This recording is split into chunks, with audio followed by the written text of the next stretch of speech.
New to DCS World is an alternative, upgraded version of the Tomcat module that has been around for a while. The F-14B upgrade incorporates some quality of life improvements, including to the heads-up display and a little more digitization of the analog platform.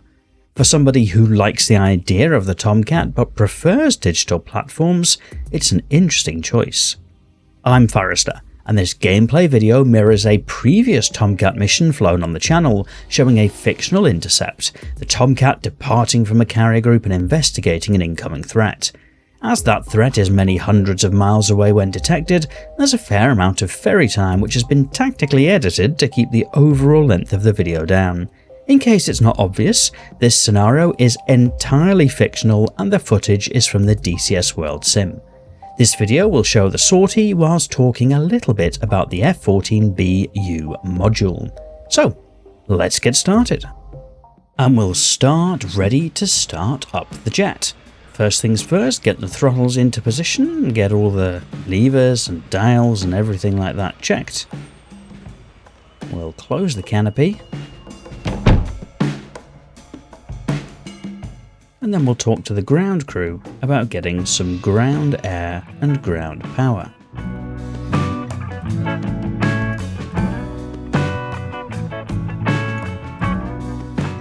Unfortunately, they don't seem to be currently responding, so I'm going to open the cockpit once again and ask a second time. The Tomcat doesn't have an APU installed, so unlike some of the other jets in the sim, you do need to connect that ground air and ground power in order to get started. With the ground power now on, we'll connect the ground air supply and watch as it looks like an S3 is taking off from the catapult. That could well be the tanker that sits overhead the carrier group in case we need it for recovery tanker purposes. So we've got ground air, we've got ground power, we've got our wingman. We can now close the canopy and we're going to let Jester know that we're good to do the startup. Quick check of everything in the cockpit. And we can hear Jester loud and clear, so we'll give him the all clear.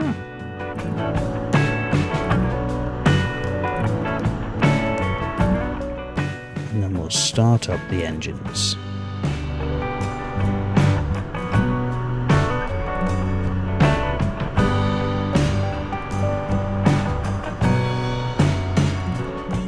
So we're going to start engine crank left.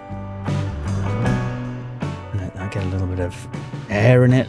Let those turbines spin up a little bit. And now you can see that little white bar that says I can move the throttle to the idle position. A little bit of fuel into the engine, and there she is spinning up.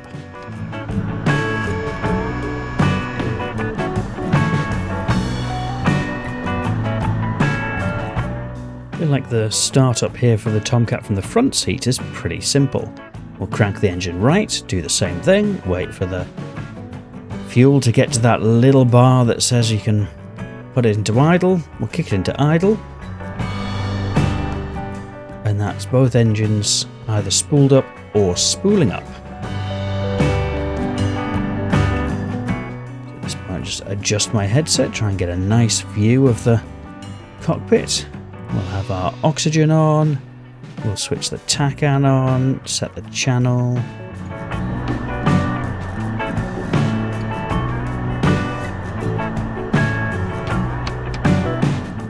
Have our stability assist on.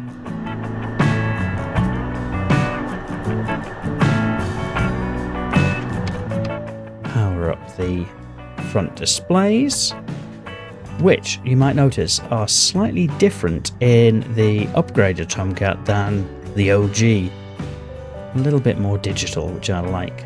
I'm going to set the bottom display to be a repeater for the TID, just so I can see that aligning, and Jester is going to do the alignment. And there is our Tomcat for the day. Fear the bones of Jolly Rogers. I think that's VF84. Somebody in the comments will keep me right, I'm sure. So with a little bit of editing magic, we are now all started up and Jester reports ready to taxi. So now saluted, the handbrake is in, We're going to get handed off to the yellow shirts who are going to guide us around.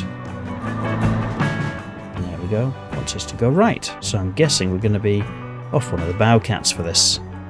I'm hoping the right hand side one, because the left hand side one is a little bit full. Yes, that's fine. That works just fine. So a lot of this is very similar to the previous Tomcat so far. You get some slightly more digital displays, and you might see that the heads-up display right at the front is much more modern than the old antiquated Tomcat heads-up display, which I quite like. But the process of starting the jet, interacting with Jester, is exactly the same as we're given the stop signal and asked to extend the wings out. So we'll set that fully forward, close the lever.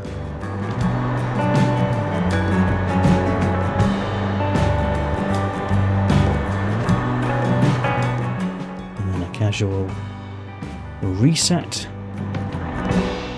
and set to auto. So at this point I'm going to go a quick check over of my instruments. I've got my radar altimeter on, set to just under 100 feet, which is perfect for me. And I'm going to kneel down on the front strut just to get connected up to the catapult. There we are, connected. Signal from the yellow shirt to bring it forward, get it into position, engage the cat. There we go. So that should be us on the shuttle now.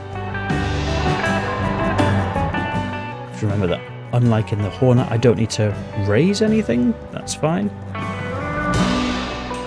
Next yellow shirt saying spin them up. So a quick check of all of my everything. Got the right takeoff trim, flaps are set, wings are out. Wipe out the controls, and here we go.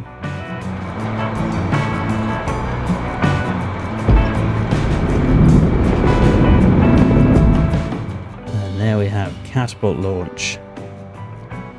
Now, one of the things that I see straight away with this new heads-up display is that the velocity vector, I don't know if technically it is a velocity vector, but it's similar to a velocity vector at the very least, actually points to where the aircraft is heading, which is really, really helpful. I certainly missed that from the Hornet when I was doing traditional cat launches in the Tomcat, so having it back on this new heads-up display is fantastic. I also prefer to keep the heads-up display in this digital mode. On the right-hand side on the display's configuration menu, you can either set it to a more analog-style digital HUD or this fully digital tickers, which again more closely mirrors what I'm used to from flying hundreds if not thousands of hours of virtual Hornet. So I really like this. This makes the Tomcat a lot more accessible to me. Still have to trim it out. It doesn't automatically trim to 1Gs like the Hornet does, but certainly much easier to fly. And this for me, it feels like a cross between analog flight and true fly-by-wire. It definitely introduces some more smoothing, I guess, to the flight model, but it still feels like a Tomcat. It's still very Tomcat-y. I know that's probably not a very good description, but for me, as somebody with a lot of time on fly-by-wire digital type aircraft, this definitely makes the Tomcat more accessible to me. So as we get through 7 DME, we're going to start our climb, start heading towards the next waypoints.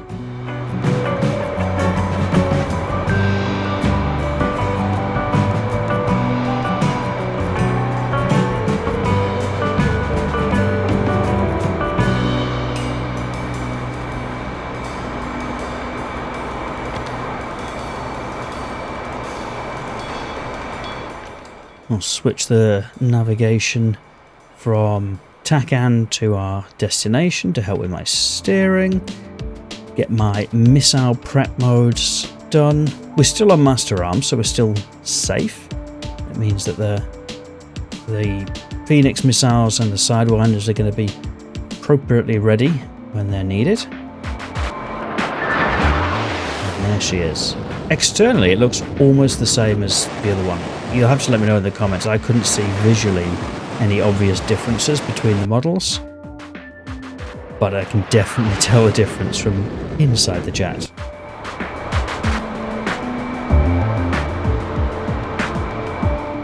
And here we are now at a nice cruising altitude, continuing to climb a little bit as we make our way towards the intercept.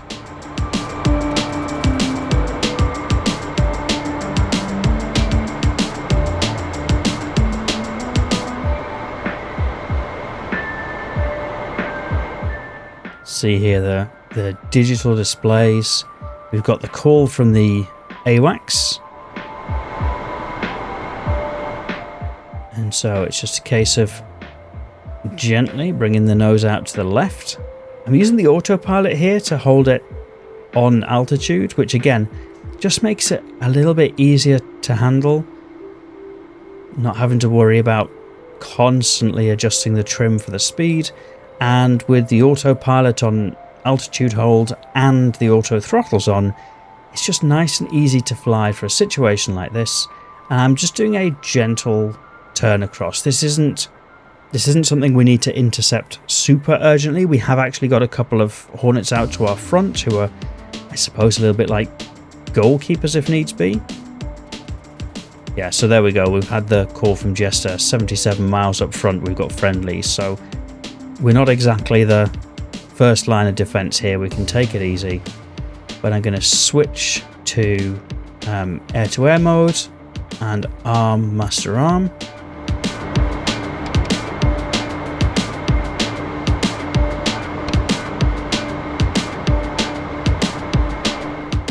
I'm obviously being very careful not to fire on those friendlies. I don't have a weapon selected yet.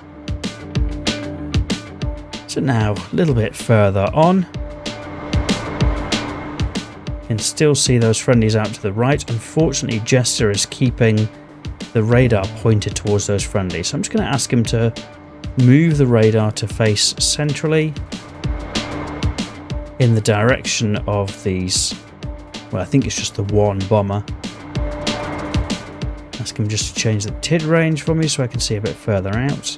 And we've got AWACS guiding us in. I can see it there at nearly 200 miles. So this thing is very far away. Of course, it can go very fast, as can we if needs be. And there's the AWACS call. 150 miles, 30,000 feet hot. So it's definitely heading this way. We're both moving towards each other. And the good thing is, the AWACS has identified it as hostile. So I don't need to worry about IFF or anything like that. Well, I wouldn't need to worry about it anyway. Jester would take care of that. But I know that this is a target that I can engage. And I guess the idea is to engage it before it gets anywhere near the carrier group.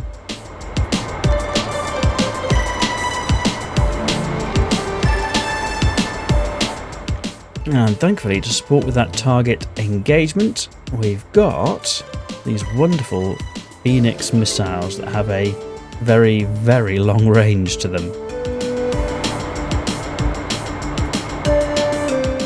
So one of the other things you might notice if you've watched other DCS World videos on the channel is slightly new for this video. We're in the Ultrawide format. Have a brand new Ultrawide OLED 4K display, or 5K 2K I suppose, and it's absolutely wonderful for DCS, a curved display, and it just brings you into the cockpit. So if you're watching this back on a flat screen, you might not feel as immersed, but certainly in the cockpit for real, the sides kind of just blend around to your peripheral vision really nicely. So I'm enjoying flying that at the moment, as well as flying the nice digital version of this iconic fighter.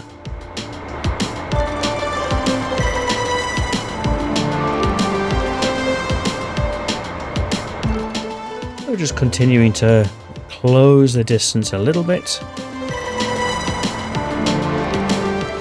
Once I decide to make the switch to arm the Phoenix, the symbology will change very obviously. So we'll get the usual symbology that you might be used to from other similar jets, like the F-18, etc. I'll ask Jester if he can just see that to the front, and hopefully he'll get that hooked soon. We are in TWS Auto, so there we go, there's the symbology. So with the Phoenix selected, I can see I've got 2 Phoenixes aboard, I've got the usual range cues, and I've even got an indication on the heads-up display of where the target is. So for me, as somebody who learned DCS basically in the F-15 and then the Hornet, this kind of symbology is just very natural to use.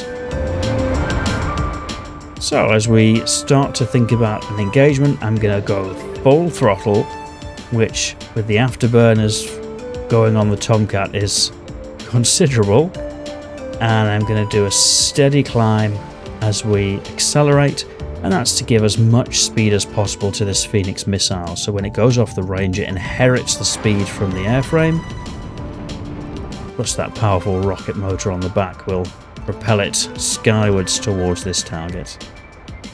And then it's just a case of manoeuvring until I'm in a position where I'm comfortable to engage. I don't want to be too close, but I also want to be close enough that I'm satisfied that there's very little chance of escape from this missile, that the probability of a kill is high.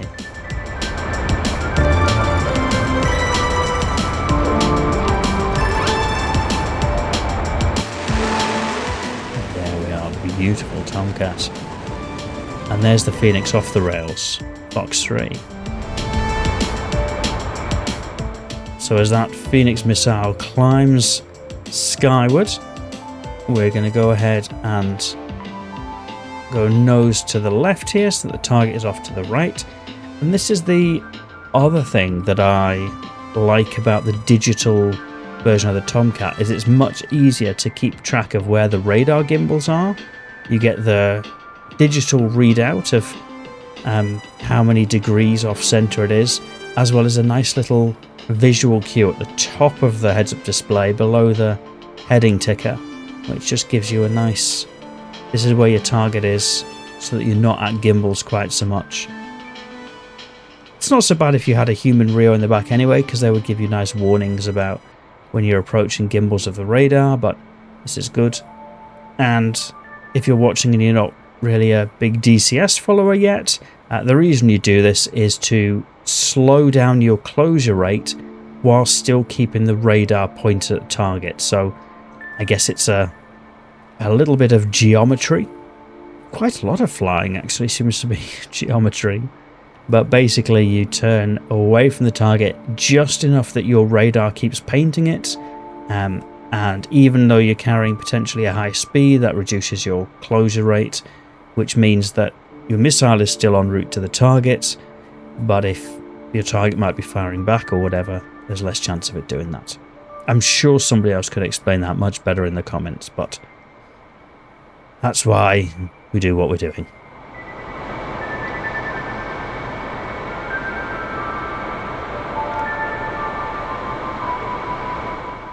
So just keeping an eye on the time to target on the TID repeater.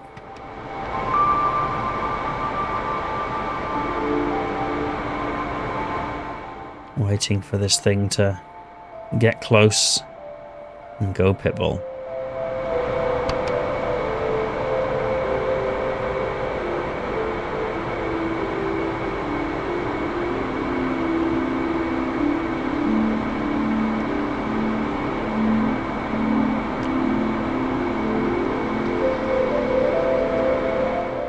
There we go. I think the flashing on there implies that the Phoenix has had its own radar activated and it's no longer relying on guidance from the Tomcat. Getting close to impact. Let's watch out for it. There's a little bit of smoke. So we'll now just keep an eye on the radar. In fact, we've lost the track, so that's usually a good sign that whatever you're shooting at may well have disintegrated. And I'm happy to take that as a BVR kill.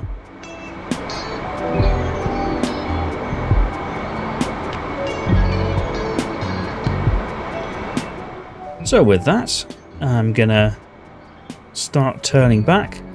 We'll head back towards the carrier and land for tea and medals, I suppose. Now I should point out, most of my experience in the Tomcat is actually in the back seat of the previous module. I used to fly Rio rather than the pilot.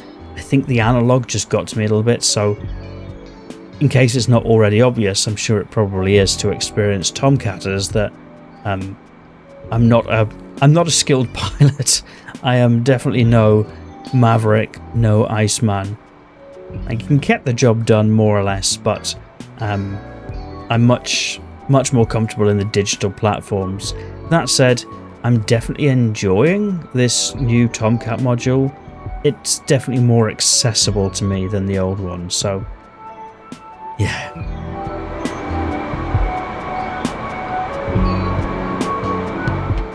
So there we are, back on heading, autopilot's engaged, we'll head back to the carrier group. And this module has had some challenges associated with it, not least the price. There's some controversy around the price that you pay for it, because you have to have the other Tomcat as well, and then you pay extra for this one. You know, I can see both sides to that argument. It has got different capabilities. It does feel a little different than the A or B Tomcat variants, but not sufficiently to be a module in its own right, I would say. But that said, Heat Blur, I think, have been great developers for DCS World in general. They've got some fantastic modules out there. So the way I see it, I'm quite happy to support Heat Blur, even if I think it's quite expensive for what is essentially a variant of an aircraft I already own. Heat Blur do some good stuff, so I'm happy to support them.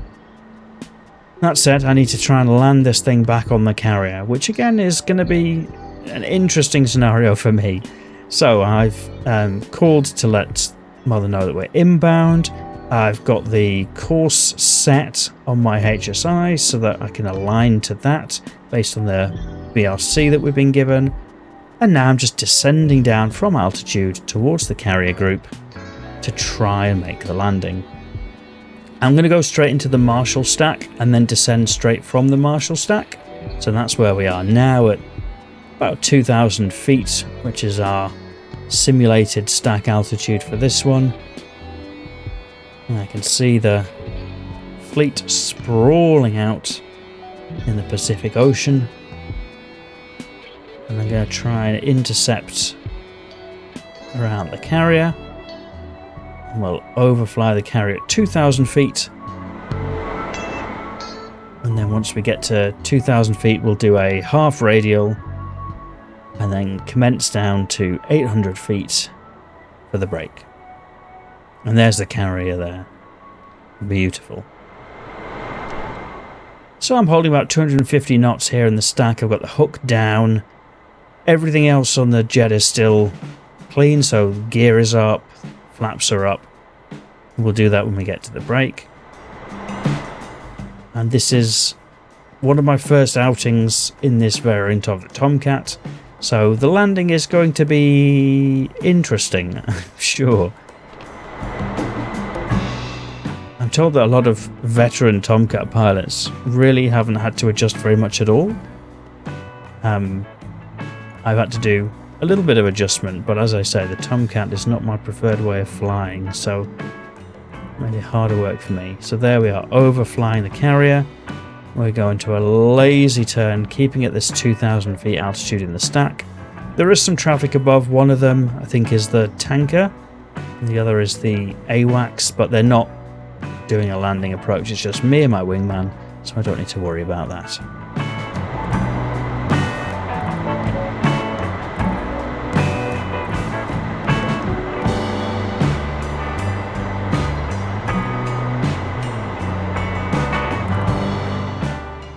we are doing this lazy bank turn.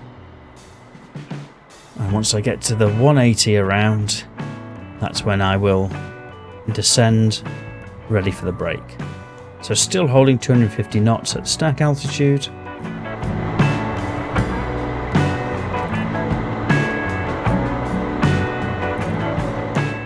And my radar altimeter set to about 360-370 feet, which just gives me that warning at the right sort of time for me. So there we are at the 180.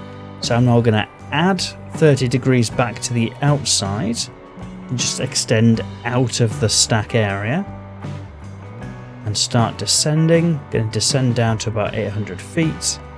And now that I'm 30 degrees out, I'm going to spin it back round to head inwards as I continue my descent to 800 feet. So now I want to get basically lined up with the right hand side of the carrier on the starboard side for the brake. I'm going to descend to about 800 feet and get the speed to about 350 knots. I'm also sweeping the wings all the way back at this point. I think the reason to do this is supposedly it helps you get the aircraft trimmed out, because when you're doing 350 to 400 knots with the wings all the way back, a level trim for that seems to be close to a level trim for being downwind with the wings out and the flaps down and everything like that, going much slower. I don't know the reasons for it. I find that somewhat believable, but this is what it says to do, so this is what I'm doing. Continue that descent down to 800 feet. There's the carrier in front of us. I'm a little bit fast and a little bit high, so I'll bring the speed down to 350. Just edge that altitude down a little more. Just try and get it trimmed out nicely, or as nicely as I can do.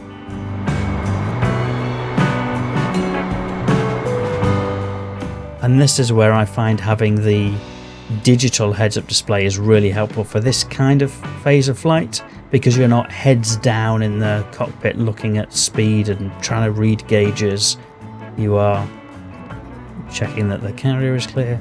You are just looking at that heads-up display. And as you can see, it's still a lot of work to fly. I've ended up slightly slow and slightly low, but it's good enough. So I'm going to start the brake. Got the wings coming out, got the speed brake out, bringing that speed down. I'm not pulling particularly hard back on the stick. I'm now going to go gear down, flaps down.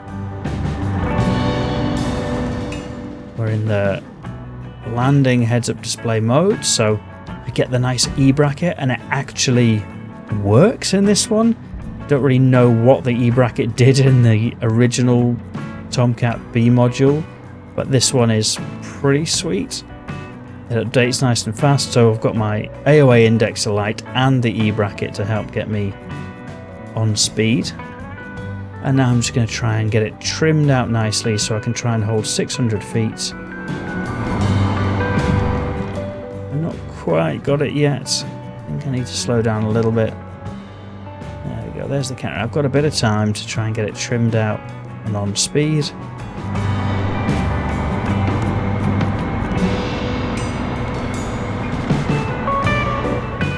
And I'm climbing a little bit there, so I feel like my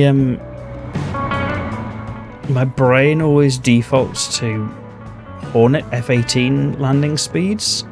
And so because the Tomcat has actually got quite a lot of lift, especially if you've got the wings all the way out and you've got the flaps down and you've got the DLC enabled, like, it's surprising just how much lift it can generate.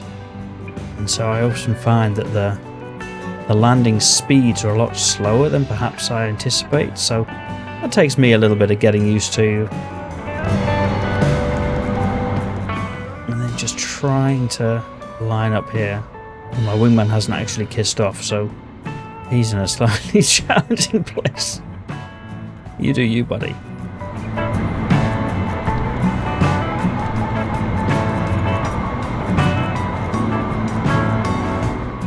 So I am low here. I can see that I'm low where I am. So I'm just going to try and beat the glide path a little bit. Keep the nose up. Hopefully, yeah, there we go. See the red part of the meatball down there. So if I try and just keep a little bit of power on, hopefully that will climb. Nope. Oh dear. More power needed there. I don't think this is feeling good. Like I said, I'm not the best Tomcat pilot, as you can see here. So I'm just going to keep a powered state. I'm not going to try and force this thing down if it isn't ready to go down. We'll call a wave off. We'll come around again for another try. I think this is one of the things that I'm getting slightly better at is when it doesn't feel right, instead of trying to force it down onto the deck, I just accept this isn't feeling right and do a self-initiated wave off. So there we go, we're nice and high, probably a little bit too high actually, but we're going to come back round again and we'll give it another pass. We'll try again.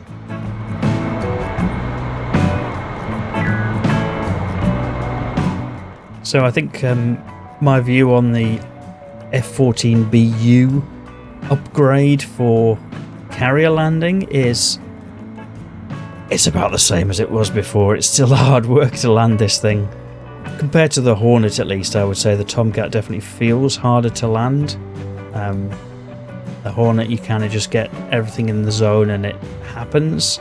I think you have to work the Tomcat a lot harder. Again, that's my opinion. Maybe I'm wrong. Maybe you'll let me know in the video comments. But I definitely find this aircraft to be still a lot of work. But that's probably a good thing.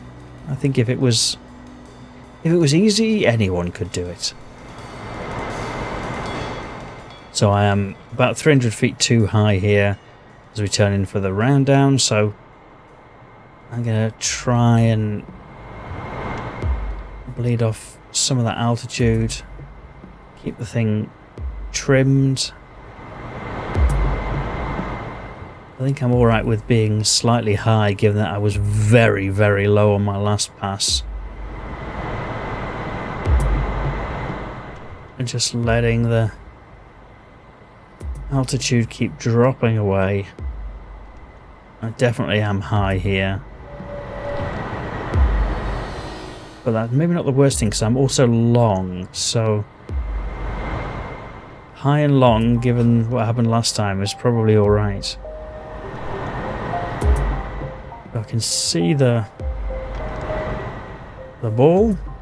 It's again very, very high. There's my wingman doing crazy wingman things. There we go. I'm way too high now, but I'm 3/4 of a mile, so I think I can rescue it if I just come down aggressively low and then try and intercept the ball on the way down. This thing is lifty, so it's not easy. But there we go. That feels good to me. We're right at the top there. Power's on. It probably came down a little bit too hard. It did catch the 2-wire, so we made it down. Just says, can't complain. It's a 2-wire. Thanks, buddy.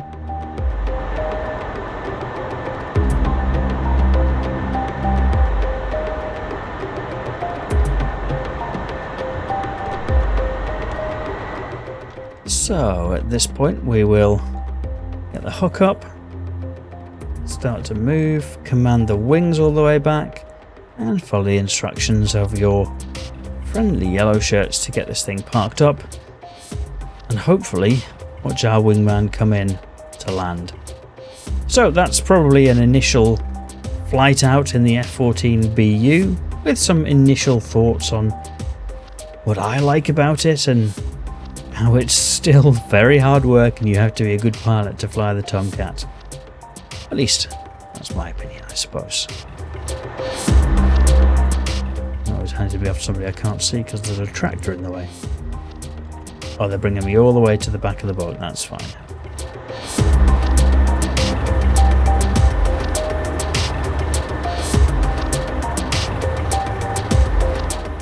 We're now on with these red shirts, so we're going to get us, I guess.